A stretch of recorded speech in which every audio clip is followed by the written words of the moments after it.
Oh, what's up mga kaibigan? Sa ating mga kaibigan dyan. Unang-una siyempre nagpapasalamat tayo sa ating 281 subscriber. Yan. At sa lahat ng mga viewers natin, mga fans, mga nanonood sa atin, mga silent viewers. Yan, thank you so much sa inyo lahat. Yan, meron lang po tayong mga guys, meron lang po tayong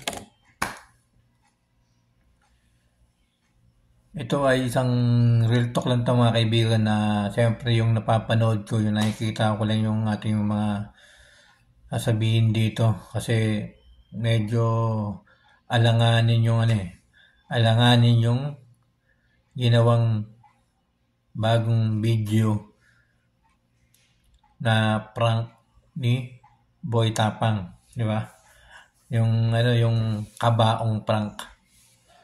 Siyempre, nakakalungkot, 'di ba? Kasi yung mga ganong mga ginagawa, lalo na yung kabaong prank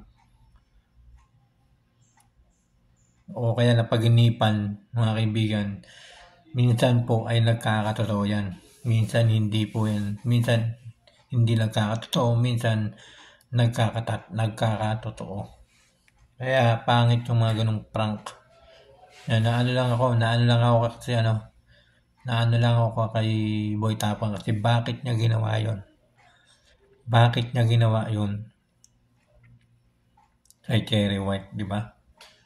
Di ba? Sa loob pa mismo ng bahay, pinasok ng mga kaibigan ni Cherry White yung kabaong, di ba? Pangungunahan ni Boy Tapang.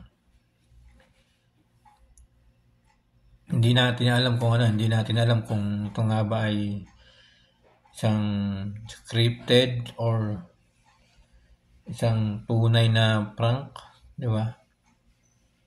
Kasi medyo halos lahat ng kaibigan ni Cherry White ay nakisama diyan, di ba?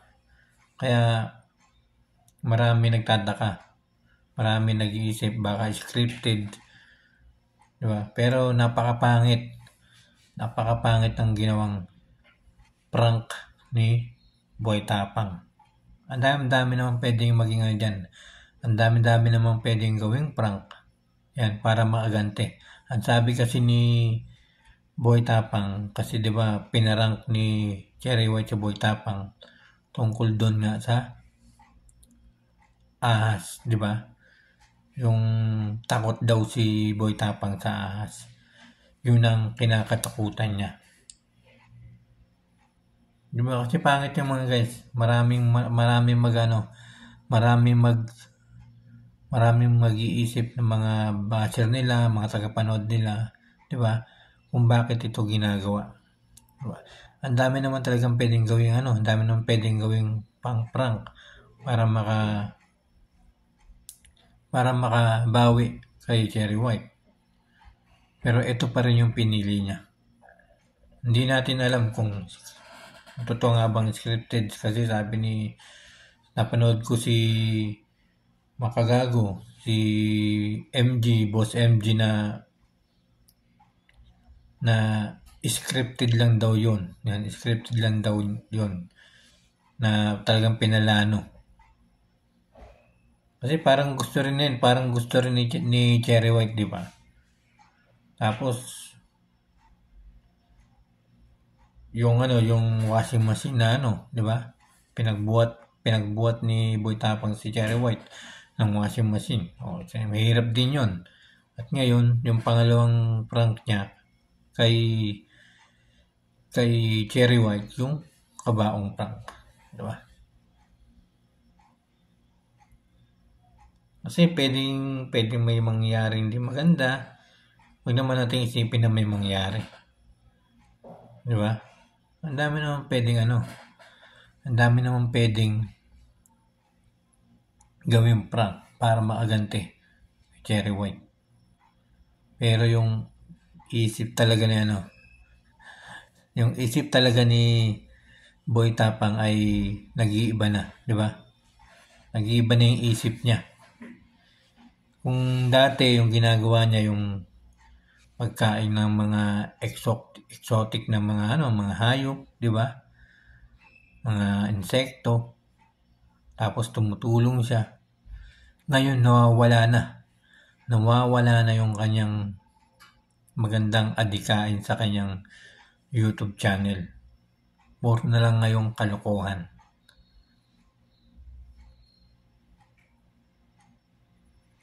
Tapos papanoorin ng mga magulang ni Cherry White. Ano sasabihin na naman, di ba?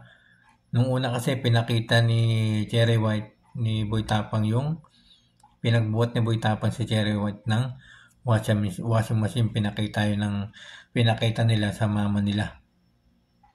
Mama ni Cherry White. Nag-agree. Okay naman daw, hindi nagalit.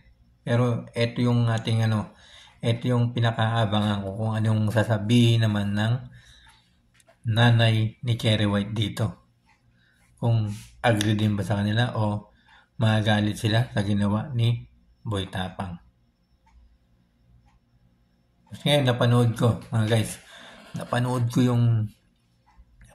yung ganti ni Cherry White kay Boy Tapang. Yung pinapahiga siya sa kabaong na dinala niya sa bahay nila Cherry White. Ayun nga, sabi niya nga doon ay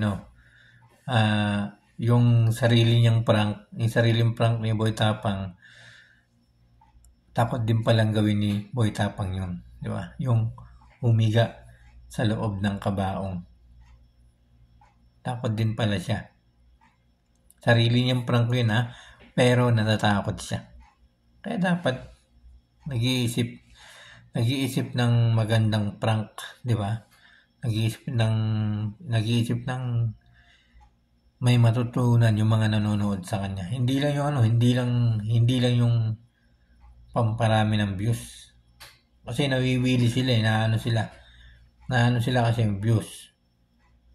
Yung views nila 7 million, di ba? Minsan 13 million, 8 million, di ba? Parami. Pero hindi nila alam yung mga nanonood sa kanila ay iba na yung mga iniisip. Iba na iniisip sa kanila. Puro pagbabas na. Kasi nga mali ang ginagawa ni Boy Tapang. Masyado na siyang nagiging mayabang. Dati idol ko yan si Boy Tapang. Ang inaano ko lang mga kaibigan, ang inaano ko lang dito, pangit yung ginawa niyang prank.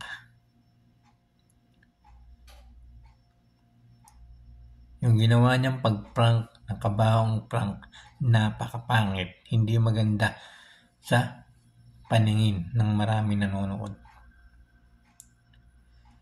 Kasi merong ngang ibig sabihin yan. Diba? Na kapag may pinasok ka sa loob ng bahay nyo, kabaong,